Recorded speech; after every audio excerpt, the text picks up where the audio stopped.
ये सभी माँ एक साथ है, लेकिन फिर भी अकेली है। किसी को छोड़ गया है कोई, तो कोई खुद छोड़ कर आई है। इंदौर के जवाहर नगर में संचालित एक वृद्धाश्रम में रहने वाली ये माताएं घर परिवार से ज्यादा यहाँ सुकून से जिंदगी जी रही है। इन्हीं में से कुछ मजबूरियों के चलते या फिर अपनों से ही प्रताड़ित या परेशान होकर आश्रम की दहलीज पर चली आई है। आपको यह जानकर भी आश्चर्य होगा कि इन्हीं में से एक माँ ऐसी भी है जो अपने खुशहाल भरे पूरे घर परिवार, बेटे बहू, पोते पोती की सहमति से इस आश्रम में सिर्फ और सिर्फ सेवा करने के लिए मुंबई से इंदौर चली आई। इनका नाम कविता संगतानी है। पिछले करीब 4 सालों से इंदौर के जवाहर नगर में पूज्य सिंधी रोपा पंचायत ट्रस्ट द्वारा संचालित इस आश्रम में रहकर इन उम्रज़दा माताओं की दिन रात सेवा में लगी रहती है। कविता जी बताती है कि मुंबई में रहकर भी वो आश्रम में ही सेवा देती थी।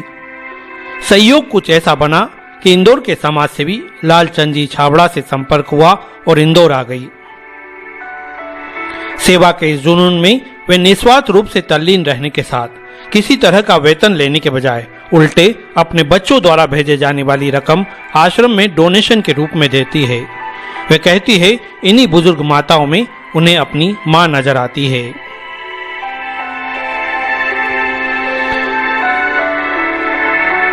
कविता जी कहती है कि जब तक मन लगेगा यहीं इन्हीं के बीच आश्रम में रहकर वे सेवा करती रहेगी। बस मैं तो हाँ मुंबई से हूँ, मैं प्रॉपर मुंबई से ही हूँ। तो यहाँ पे मैं मुंबई में भी जाती थी सेवा करने के लिए वहाँ पे आश्रम में। तो वहीं से मुझे प्रेरणा मिली कि कभी न कभी लाइफ में मुझे अगर ऐसा कभी मौका मिला सेवा का तो मैं कहीं जाऊँगी। तो दादा लालचंद जी ने कॉल किया था कि कोई सेवा के लिए है वहाँ पे आप भेजो, क्योंकि उनसे हमारी पहले से ही पहचान है दादा से। तो मैंने बोला दादा मैं आ जाऊँ। दादा ने बोला आपके बच्चे छोड़ेंगे? मैंने कहा हाँ मुझे बच्चे छोड़ेंगे। तो लेकिन छोड़ नहीं रहे थे बच्चे, लेकिन मैं आई खुद कि मैं यहाँ पे लगभग मुझे 4 साल होने वाले हैं यहाँ पे। तो मैं यहाँ सेवा कर रही हूँ और मैं यहाँ पे निष्काम सेवा करती हूँ। मैं यहाँ से कुछ नहीं लेती हूँ, सैलरी वगैरह कुछ नहीं लेती हूँ। और बच्चे भी बोलते नहीं यहाँ पे डोनेशन देना चाहिए, यहाँ डोनेशन भी देती हूँ मैं। और यहाँ रहना है, बाकी रहती आश्रम में ही हूँ मैं, क्योंकि मुझे यही रहना है, इनकी देखभाल करना है। कभी किसी को रात में प्रॉब्लम होती है, किसी को क्या प्रॉब्लम है, उनको मेडिसिन देना, रात में भी उठ के मैं देती हूँ, उनको कोई मेडिसिन चाहिए। वाकई में उनका यहाँ रहने वाली वृद्ध माताओं से बेटी का रिश्ता बन गया है। बंधन कुछ ऐसा बंधा कि अब कोई भी माँ इन्हें यहाँ से जाने की इजाजत नहीं देती। कविता जी बताती है कि मुंबई से बेटा बहू, पोते पोती सभी मिलने के लिए आते रहते हैं।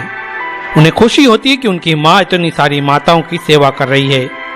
वे जब भी आते हैं अपने साथ हर माँ के लिए कुछ न कुछ उपहार लाने के साथ अपनी ओर से सहयोग राशि भी देकर जाते हैं।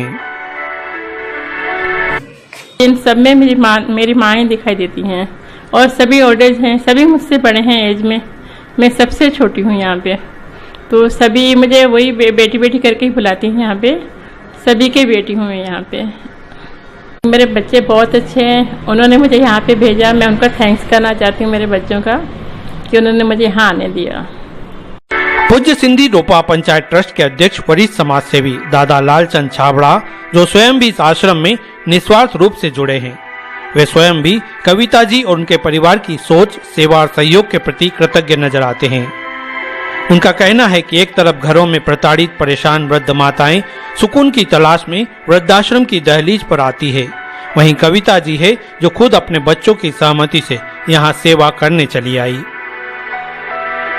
इनको और इनके परिवार को साधुवाद कहूँगा, क्योंकि जिस टाइम में ये आई थी लगभग 4 साल हो गए, तो ये अपनी सेवाएं जो है पूरी निःशुल्क करती है। मतलब कोई पैसे नहीं लेती, उल्टा ये पैसे जो है इनके बच्चे भेजते हैं। उसका लड़का है, बहू है, पोता है, पोती है, इसकी भी देखभाल करते हैं, पूछ परख करते रहते हैं। आए दिन उनके फोन आते ही हैं।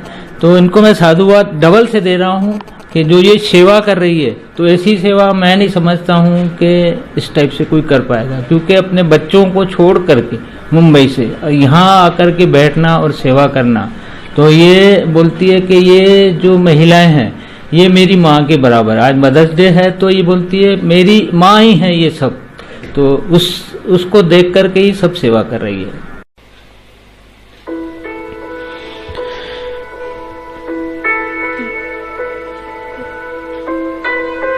कविता जी का मानना है कि हर घर परिवार की पूंजी, मान सम्मान सब कुछ यही वृद्धजन है। वर्तमान समय में इनकी तमाम भावनाओं का सम्मान करते हुए घर में ही सेवा एवं परवरिश करना चाहिए। जहां तक आश्रमों की बात है, वहां जिंदगी में भले ही शांति मिलती रहे, लेकिन इन माताओं को सुकून की तलाश है जो अपने ही घर परिवार, बेटे बेटियों से मिलता है।